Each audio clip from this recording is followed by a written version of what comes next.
La fièvre sociale serait-elle devenue contagieuse? La CNCE, les greffiers, les avocats et le SYNCHA ont-ils inspiré les médecins du Burkina? Visiblement oui. Au sein de leur syndicat, les positions se radicalisent. Ça passe ou ça casse, c'est le message qui sera transmis au gouvernement ce 23 avril en guise de dernière interpellation avant d'entamer les grèves. Les médecins du Burkina sont verts de rage, ils fulminent contre le gouvernement. Les médecins ont été assez patients depuis 2015. Malheureusement, au jour d'aujourd'hui, nous constatons que les choses n'avancent pas. Voilà pourquoi nous sommes déterminés à passer à la vitesse supérieure.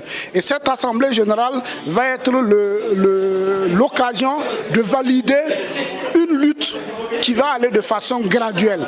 Et cette lutte graduelle pourrait aller jusqu'à une grève illimitée si l'on n'appliquait pas de façon résolue, de façon effective, la fonction publique hospitalière. Mais qu'est-ce qui coince dans l'adoption des décrets relatifs à la fonction publique hospitalière quand on sait que la loi elle-même a été votée depuis décembre 2017?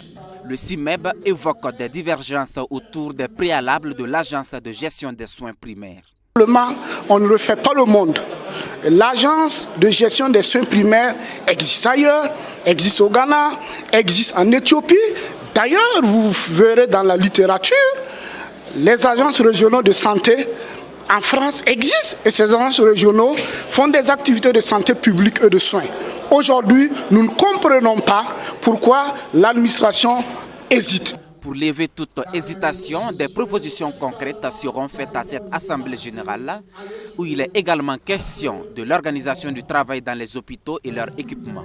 Une assise qui va donc s'appesantir sur les conditions de vie et de travail des médecins jugés inacceptables. Le fait que nous avons prêté serment, ce n'est pas un vœu de pauvreté. Cela ne veut pas dire que nous ne devrons pas nous nourrir de notre art. Voyez-vous, aujourd'hui, un médecin qui fait 12 à 13 années de formation, après le baccalauréat, se retrouve souvent autour de 300 000 francs avec les indemnités compris.